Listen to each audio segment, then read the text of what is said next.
तो last class में हमने देखा था कि इक्वेशन, लीनियर इक्वेशन कैसे बनाया जाए, मतलब पहले इक्वेशन बनाया जाए फिर उसको हम लोग इक्वेशन को सॉल्व कर सकते हैं। तो आज हम लोग देखेंगे कि इक्वेशन जो अगर बना हुआ है, ठीक है, इक्वेशन जो बना हुआ है उस इक्वेशन को सॉल्व करेंगे तो हम मतलब सॉल्व करेंगे तो आंसर आएगा कि नहीं आएगा, सॉल्यूशन आएगा कि नहीं आएगा। तो उसके लिए मतलब ग्राफिकल मेथड हम लोग देखे थे, थोड़ा सा ग्राफिकल मेथड के बारे में थोड़ा बहुत हम लोग जाने थे, है ना। आज देखेंगे, यही है लीनियर इक्वेशन इन टू वेरिएबल में। आज का टॉपिक है काइंड्स ऑफ सॉल्यूशन, है ना, ठीक है, काइंड्स ऑफ सॉल्यूशन और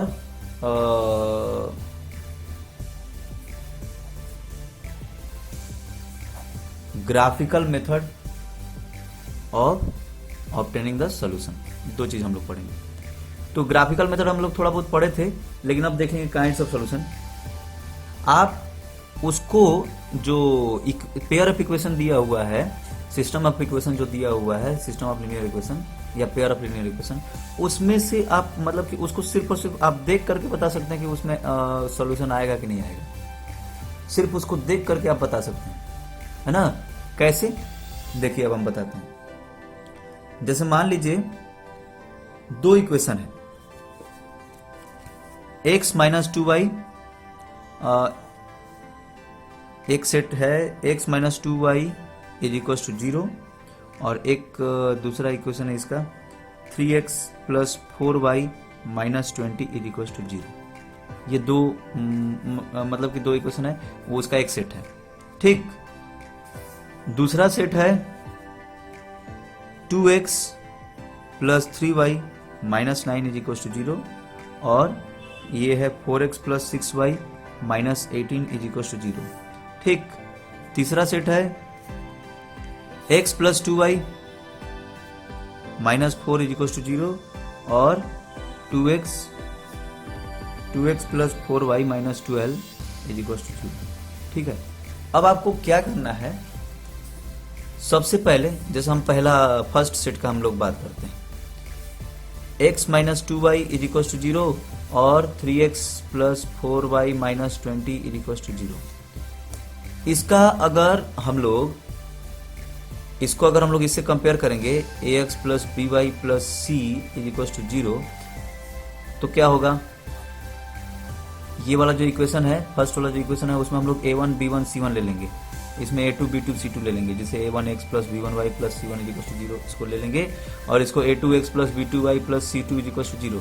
तो यहाँ पर a1 क्या हो गया, a1 हो गया हमारा 1, x का कोफिशिएंट क्या है, ये जो a b c है, a क्या है, x का कोफिशिएंट है, b जो है y का कोफिशिएंट है और c जो है कांस्टेंट टर्म है।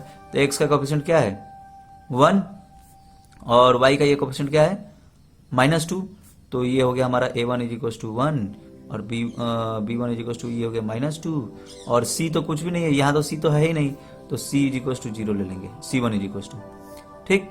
उसी तरह इस वाले इक्वेशन में यहाँ पर देखेंगे तो a2 इज इक्वल टू ये 3 है ना, ठीक।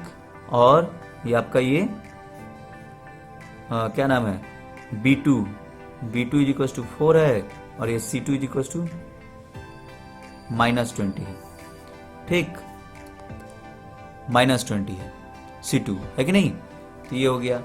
अब हम लोग देखेंगे,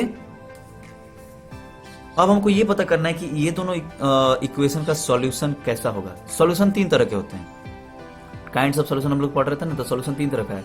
सबसे पहला है यूनिक सॉल्यूशन, यहां लिख देते हैं एक बार काइंड्स ऑफ सॉल्यूशन, फिर उसके बाद हम लोग इसको देखते हैं। यूनिक सॉल्यूशन, यूनिक सॉल्यूशन कैसा होगा, और दूसरा है आपका नो सॉल्यूशन और तीसरा है इनफाइनाइट सॉल्यूशन, ठीक। हम लोग ग्राफ पढ़े, ग्राफ में यूनिक सॉल्यूशन का मतलब क्या है, यूनिक सॉल्यूशन का मतलब है सिर्फ और सिर्फ एक सॉल्यूशन, एक सेट ऑफ सॉल्यूशन, उसको बोलेंगे यूनिक सॉल्यूशन, है ना। सिर्फ और सिर्फ सिंगल सेट ऑफ सॉल्यूशन रहेगा, उसको क्या बोलेंगे, यूनिक सॉल्यूशन। अगर आप ग्राफ कट कर रहा है एक पॉइंट पे तो एक ही ना सॉल्यूशन मिलेगा, एक पॉइंट पे कट कर रहा था एक ही सॉल्यूशन मिलेगा। तो ग्राफ के बारे में हम लोग पढ़े थे ना, तो ग्राफ एक पॉइंट पे कट कर रहा था तो वो जो है लीनियर लाइन अगर एक पॉइंट पे कट कर रहा है तो मतलब लाइन है, तो वो अगर इंटरसेक्टिंग है तो वो सिर्फ और सिर्फ एक ही पॉइंट पे कट कर सकता है। अगर कोलिनियर लाइन है तो अलग बात है ना। लाइन अगर मतलब कि सीधा सीधा चल रहा है और वो दोनों एक दूसरे को इंटरसेक्ट कर रहा है तो एक ही पॉइंट पे इंटरसेक्ट करेगा। कभी ऐसा नहीं होगा कि जैसे यहाँ से लाइन चला फिर और ये लाइन इधर चला, यहाँ पे कट किया, फिर उसके बाद जो है सांप की तरह घूम करके आया ऐसा, फिर उसके बाद फिर ये भी सांप की तरह घूम के आया, फिर ऐसा कट किया। तो ऐसा तो लाइन होता नहीं है, लाइन तो सीधा सीधा चलता है। तो लाइन सीधा सीधा चलता है तो सीधा सीधा चलेगा तो फिर एक ही पॉइंट पे कट करेगा। तो वही चीज है कि यहाँ पर यूनिक सोल्यूशन का मतलब है कि सिंगल सेट ऑफ सोल्यूशन, सिर्फ एक पॉइंट पे वो कट करेगा। नो सॉल्यूशन, इसमें ये तो बता ही दिया आपको कि इसका जो ग्राफ होगा वो कैसा होगा। ये यूनिक सॉल्यूशन का ग्राफ कैसा होगा, इंटरसेक्टिंग। ठीक है, आपके बुक में एक वो दिया हुआ चार्ट देख लीजिएगा। और नो सॉल्यूशन कैसा है, नो सॉल्यूशन में एक भी सॉल्यूशन नहीं होगा, तो इसमें ग्राफ कैसा होगा, पैरेलल होगा, पैरेलल ग्राफ होगा। ठीक है ना, ग्राफ कभी भी इंटरसेक्ट नहीं करेंगे तो पैरेलल होंगे, नो सॉल्यूशन। इनफाइनाइट सॉल्यूशन में कैसा होगा, इनफाइनाइट सॉल्यूशन में ग्राफ एक दूसरे के ऊपर मतलब कि ये कोलिनियर होंगे, एक ही दूसरे के ऊपर ऐसे पॉइंट्स उसके मिल जाएंगे।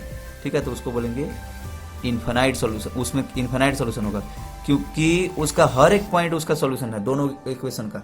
ठीक है, दोनों इक्वेशन के सेट का हर एक पॉइंट उसका सॉल्यूशन है, तो ये कोलिनियर ग्राफ मिलेगा तो इनफाइनाइट सॉल्यूशन होगा। अब हमारे पास जो ये A1 B1 C1 और A2 B2 C2 जो दिया हुआ है, इससे हम लोग कैसे पता करेंगे कि ये जो इसका ग्राफ कैसा है। तो हम लोग क्या करेंगे इसके लिए, जैसे अब सबसे पहले आप देखिए, अब आपको एक चीज बता देते हैं। अगर A1 by A2 not equal to B1 by B2 है, अगर A1 by A2 not equal to B1 by B2 है, तो ये इसका ग्राफ इंटरसेक्टिंग होगा। इसका ग्राफ अगर इंटरसेक्टिंग होगा तो इसका मतलब इसमें यूनिक सॉल्यूशन होगा। समझे, अभी तो पता है यूनिक सॉल्यूशन के बारे में, है ना। अगर A1 by A2 not equal to B1 by B2 है तो उसका ग्राफ इंटरसेक्टिंग होगा और उसका सॉल्यूशन यूनिक होगा। ठीक, फर्स्ट। सेकेंड है, अगर A1 by A2 is equal to B1 by B2 है लेकिन not equal to C1 by C2 है। ठीक है, A1 by A2 B1 by B2 का तो इक्वल है, लेकिन आगे भी देखना है कि वो C1 बाई C2 के इक्वल नहीं है। अगर इक्वल नहीं है तो वो पैरेलल ग्राफ होगा और उसमें नो सॉल्यूशन पाया जाएगा, क्योंकि ग्राफ पैरेलल है तो बता ही दिया कि उसमें सॉल्यूशन होगा ही नहीं। तीसरा, अगर A1 by A2 is equal to B1 by B2 is equal to ये C1 बाई C2 अगर है, अगर तीनों इक्वल है, A1 by A2 equal to B1 by B2 equal to C1 by C2, तो इसमें ग्राफ कोलिनियर होंगे। ठीक है, एक ही ग्राफ के ऊपर दूसरा भी ग्राफ होगा, तो उसमें इनफाइनाइट सॉल्यूशन होंगे। समझे, इनफाइनाइट सॉल्यूशन। तो इनफाइनाइट मतलब बहुत सारे सॉल्यूशन होंगे। तो अगर A1 by A2 not equal to B1 by B2 है तो unique solution, A1 by A2 equal to B1 by B2 not equal to C1 by C2 तो फिर no solution, A1 by A2 is equal to B1 by B2 is equal to C1 by C2, अगर तीनों equal है तो फिर infinite solution. ऐसा आप लोग ग्राफ बना लीजिएगा, आपके बुक में दिया हुआ है ये ग्राफ, सॉरी ये चार्ट दिया है ना। ये ऐसे पेयर ऑफ लाइंस जैसे वो एक एग्जांपल दे दिया है, और फिर ये A1 B1 A1 by A2 B1 by B2 C1 by C2 compare किया है, और कंपेयरिंग द रेशियो कंपेयर किया तो पता चला कि ये कंपेयर करने पर ये लिखा गया। फिर इसका ग्राफ कैसा है, फिर इसका अलजेब्राइक इंटरप्रिटेशन क्या है, समझे, यूनिक है कि कैसा है कि क्या है। ठीक है, इसको आप लोग बना लीजिएगा चार्ट, है ना। तो अब हम लोग अपना चेक करते हैं कि हम लोग जो मतलब कि क्या बोलते हैं कि इक्वेशन जो लिए हैं दोनों, वो दोनों इक्वेशन कैसा है, उन दोनों इक्वेशन का सॉल्यूशन कैसा है। जो ये दोनों इक्वेशन थे ना, x minus 2y equal to 3 और 3x plus 4y minus 20 equal to 0, तो इन दोनों में क्या क्या चीज है। अब यहाँ पे A1 था, एक बार फिर से हम लिख देते हैं। A1 था यहाँ पे क्या 1 और B1 था B1 था -2 और C1 था 0 और A2 था 3, ठीक, और B2 था 4 और C2 था -20। बात समझे? तो अब हम लोग देखेंगे कि A1/A2 क्या है, 1/3, और B1/B2 क्या है, -2/4। ठीक है, -2/4 कट कर दीजिए तो ये -1/2 हो जाएगा, ठीक। और C1/C2 क्या है, 0/-20 यानी कि 0 है, ठीक है।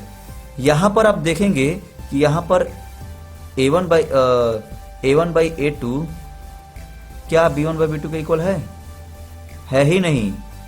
क्यों? क्योंकि A1/A2 तो 1/3 है और B1/B2 तो -1/2 है, तो दोनों इक्वल है क्या? है ही नहीं, वो दोनों इक्वल ही नहीं है। इसका मतलब ये जो ग्राफ, इसका जो ग्राफ होगा वो इंटरसेक्टिंग होगा, है कि नहीं? तो लिखेंगे here A1/A2 not equals to B1/B2, so this set of linear equation will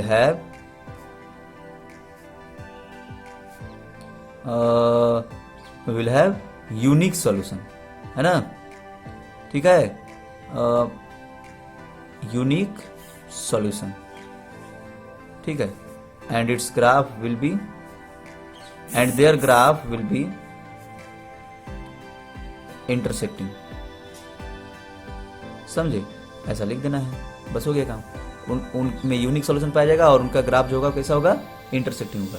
यही चीज है। ऐसा ही मतलब कि आप बाकी क्वेश्चन में भी कर सकते हैं। जो सेकंड वाला है, अभी हम बताए थे आपको, जो सेकंड वाला, ये दोनों आप लिखिए, इन दोनों को लिखिए, इन दोनों को भी लिखिए, लिख करके पता करिए कि भाई कैसा है ग्राफ उसका, है ना। A1/A2 करके देखिए इक्वल है कि नहीं है। अच्छा, कभी कभी जैसे मतलब कि इक्वल पता करने के लिए हम लोग क्या करते हैं, आप लोगों को पता है, जैसे इक्वल करने के लिए हम लोग कंपेयर करने के लिए क्या करते हैं, क्रिस क्रॉस करके।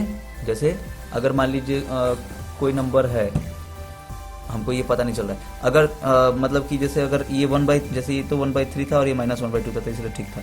लेकिन 1/3 और 2/6 अगर रहेगा तो क्या होगा, 2/6, अरे भाई इसको कट करके 1/3 इसको भी तो लिख सकते हैं। सिंपलेस्ट फॉर्म में पहले लिखना है। अगर सिंपलेस्ट फॉर्म में अगर इक्वल हो गया तो फिर इसका मतलब कि वो उसका ग्राफ जो है, अच्छा मतलब ये A1/A2 जो है B1/B2 के इक्वल हो जाएगा। कहने का मतलब कि जैसे इक्वल करना है तो सबसे पहले दोनों को मतलब उसका जो सिंपलेस्ट फॉर्म है ना उसमें लिखना है, उसके बाद फिर देखना है कि इक्वल है या नहीं है। समझे ये चीज? तो इसको आप लोग नोट कर लीजिए। ये सेकंड और थर्ड क्वेश्चन, सेकंड वाला ये 2x + 3y - 9 = 0 और ये 4x + 6y - 18 = 0, ये सेकंड क्वेश्चन हो गया। और थर्ड क्वेश्चन हो गया x + 2y - 4 = 0 और 2x + 4y - 12 = 0, ये थर्ड क्वेश्चन हो गया। इन दोनों को आप लोग बनाइए। फिर उसके बाद है एग्जाम्पल नंबर 4। एग्जाम्पल नंबर 4 क्या कहता है, check graphically whether the pair of equation is consistent. अच्छा हाँ, एक चीज और हम बताना भूल गए कि जो सॉल्यूशन है वो हम लोग 3 तरह का तो सॉल्यूशन पढ़े, 3 तरह का सॉल्यूशन पढ़े, लेकिन उसमें भी सॉल्यूशन 2 तरह का मेनली मतलब कि वो होता है। एक है कॉन्सिस्टेंट और एक है इनकॉन्सिस्टेंट। कॉन्सिस्टेंट का मतलब क्या होता है, अगर उसमें यूनिक सॉल्यूशन है या फिर इनफाइनाइट सॉल्यूशन है तो उसको बोलेंगे कंसिस्टेंट, और अगर नो सॉल्यूशन है तो वो क्या होगा, इनकंसिस्टेंट। बात समझे? अगर यूनिक रहेगा या फिर इनफाइनाइट रहेगा तो उसको बोलेंगे कंसिस्टेंट, और अगर नो सॉल्यूशन रहेगा तो फिर उसको बोलेंगे इनकंसिस्टेंट। बात समझे? तो ये है। अब एग्जांपल नंबर 4 है, कहता है कि बताइए कि ये इसका ग्राफिकली बताइए कि इसमें कंसिस्टेंट है कि इनकंसिस्टेंट है, और उसको फिर सॉल्व करिए।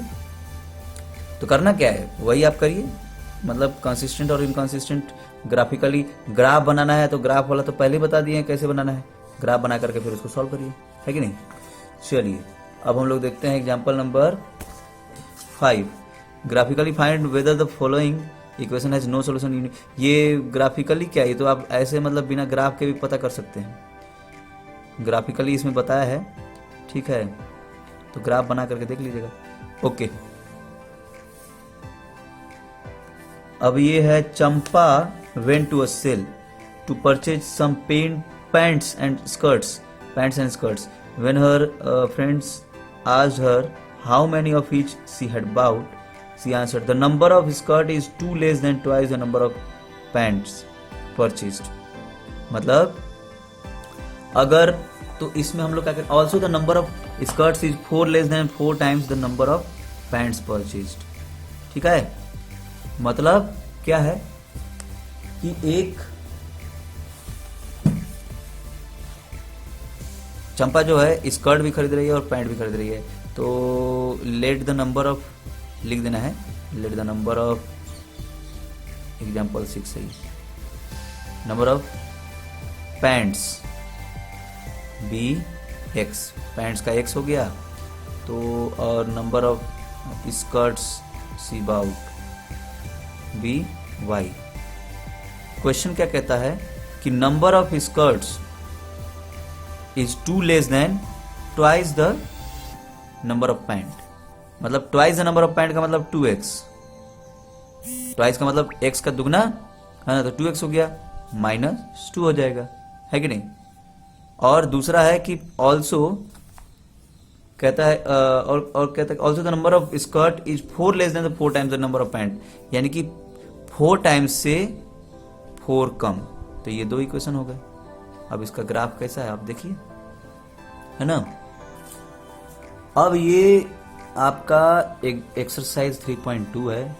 3.2 में कहता है form the linear equation in the following problem and their solution and find their solution graphically find out करना है। कहता है कि 10 students of class 10th took part in a mathematics quiz.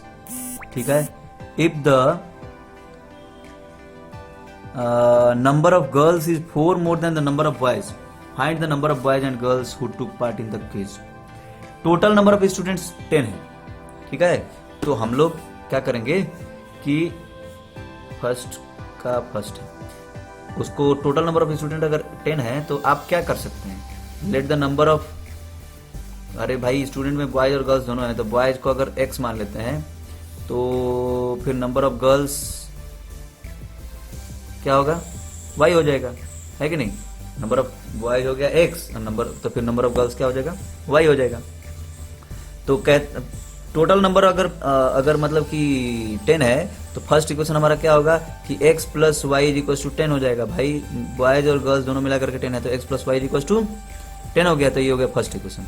अब दूसरा कहता है कि if the number of girls is 4 more than the number of boys, मतलब कि नंबर ऑफ गर्ल्स जो है y is equal to 4 more than number of boys, तो नंबर ऑफ बॉयज x था ना, उससे कितना 4 ज्यादा है, ये हो गया सेकंड इक्वेशन। अब आप इसको ग्राफिकली सॉल्व कर लीजिए, है कि नहीं, ग्राफ बना लीजिए। ठीक है, सेकंड क्वेश्चन कहता है 5 pencils and 7 pens together cost ₹50, whereas 7 pencil and 5 pen together cost ₹46. Find the cost of 1 pencil and that of 1 pen। तो 5 पेंसिल है और क्या बोलते हैं कि 7 पेन है, तो उन दोनों का कॉस्ट मिला करके 50 रुपए लगता है।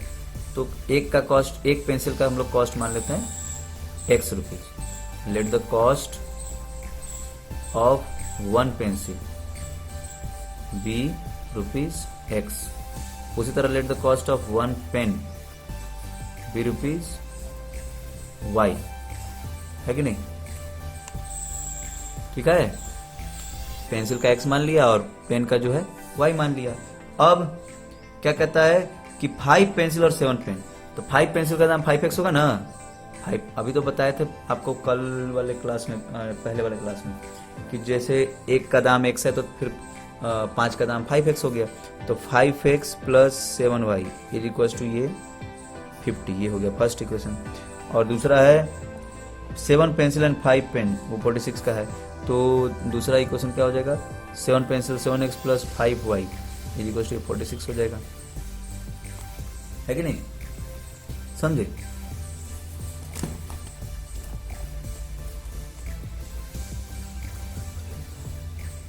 तो ये हो गया 46, तो ये हो गया हमारा इक्वेशन नंबर 2, है ना। तो फर्स्ट इक्वेशन हो गया 5x plus 7y is equal to 50 और सेकंड इक्वेशन हो गया 7x plus 5y is equal to 46। ठीक है, तो ये दो इक्वेशन हो गया। फिर इसका जो है ग्राफिकली सॉल्व करिए, है कि नहीं, ग्राफ बना करके। ग्राफ बनाने के लिए बता तो दिया गया है। ठीक है, नेक्स्ट है, अब है क्वेश्चन नंबर 2। क्वेश्चन नंबर 2 क्या कहता है कि on comparing the ratios a1 by a2, b1 by b2, c1 by c2, find out whether the lines representing the following pairs of linear equation intersect at a point, are parallel or coincident।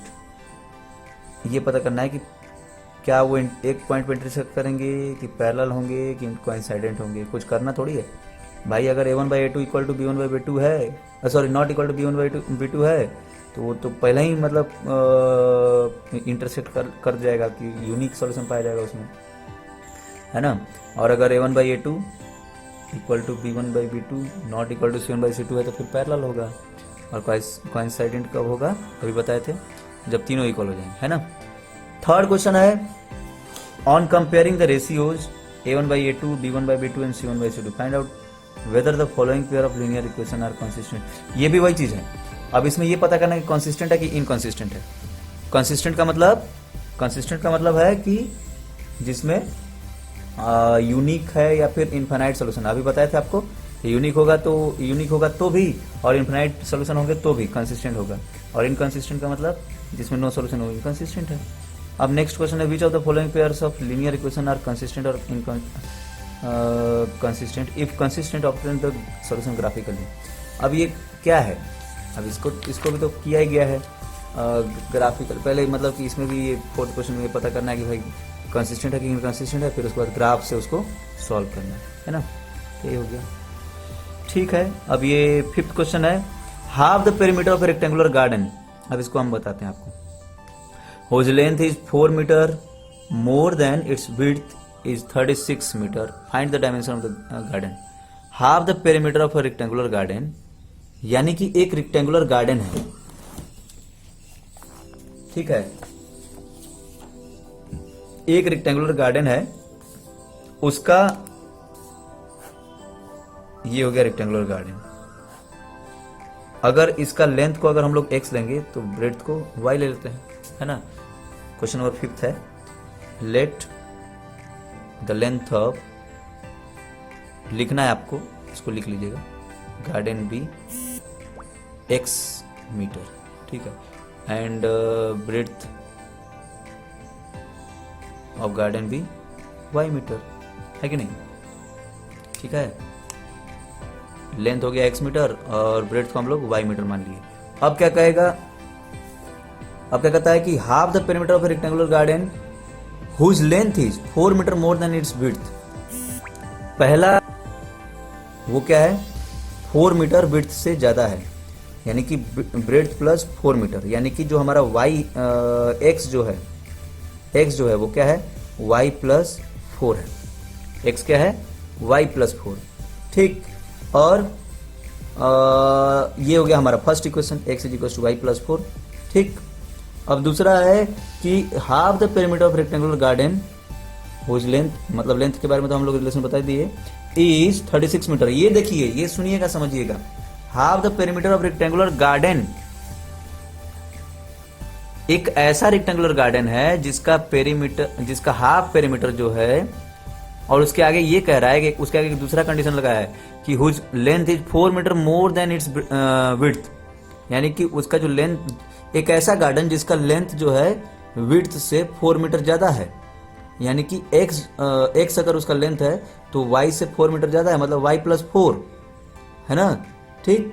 तो उसका, उस garden का perimeter का half वो कितना है, 36 metre है। यानी कि अब हम लोग इस पेरीमीटर, इसका पेरीमीटर निकालेंगे, तो यानी कि पेरीमीटर, तो आपको पेरीमीटर का फॉर्मूला पता है ना, पेरीमीटर का फॉर्मूला क्या होता है, 2 इंटू लेंथ प्लस ब्रेड्थ होता है ना रेक्टेंगल का। तो 2 इंटू लेंथ, यहां पर लेंथ कितना है x प्लस ब्रेड्थ कितना है y इज इक्वल टू ये क्या है, अच्छा एक मिनट, इक्वेशन क्वेश्चन में क्या दिया, perimeter by 2 is equal to 36। Perimeter जो है, पेरीमीटर का हाफ वो 36 है ना, तो पेरीमीटर तो हमारा ये हो गया, अब इसका मतलब कि इसका 2 into x plus y upon में 2 इज इक्वल टू 36, ये होगा ना भाई। पेरीमीटर का फॉर्मूला तो 2 इंटू एल प्लस बी है, और अकॉर्डिंग टू क्वेश्चन कि पेरीमीटर बाई 2 वो जो है 36 है, ठीक है। तो perimeter by 2 is equal to 36, यानी कि 2 into x plus y upon में 2 इज इक्वल टू ये 36, तो 2 से 2 कट गया, यानी कि x plus y is equal to 36। तो ये हो गया सेकंड इक्वेशन।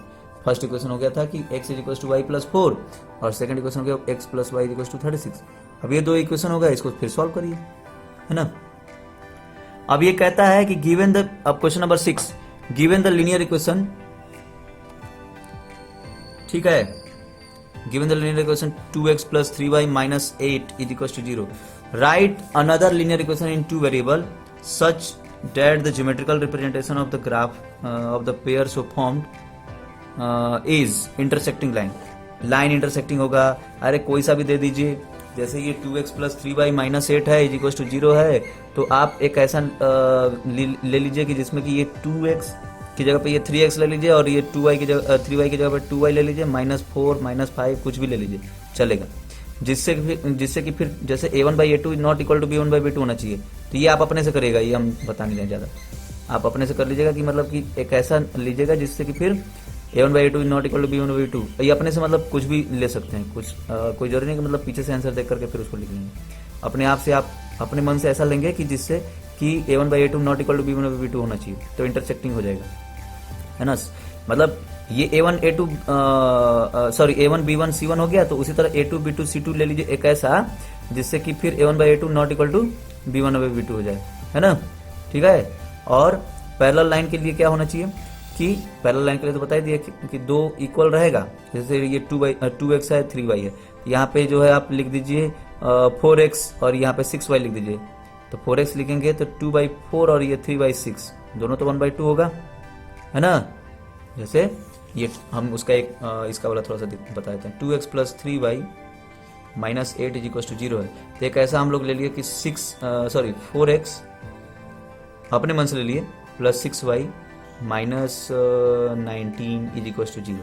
तो यहाँ पे क्या है 2/4 और ये 3/6, a1/a2 ये 2/4 हो गया, और b1/b2 ये 3/6 हो गया, ये 2/4 हो गया, तो ये कट करके 1/2 हो गया, और ये भी कट करके 1/2 हो गया, मतलब a1/a2 जो है इज इक्वल टू b1/b2 है ना जी, a1/a2 is equal to b1/b2 है, और c1/c2 क्या है यहाँ पे -8 अपॉन में -19,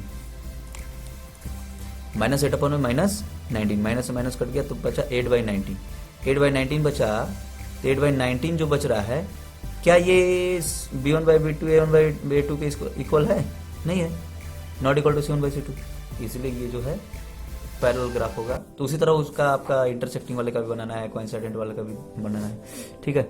नेक्स्ट क्वेश्चन है, draw the graph of the equation, determine the coordinates of the vertices of the triangle formed by these lines and the x axis and set the triangular region. अच्छा हाँ, एक इसमें कुछ करना नहीं है, इसमें पहले आप ग्राफ बनाएंगे। अब हम आपको ऐसे सिंपली बता देते हैं, आप लोग फिर घर पे करके देख लीजिएगा। जैसे दोनों इक्वेशन दिया उसका तो ग्राफ आप बना ही लेंगे, ऐसा कुछ आएगा।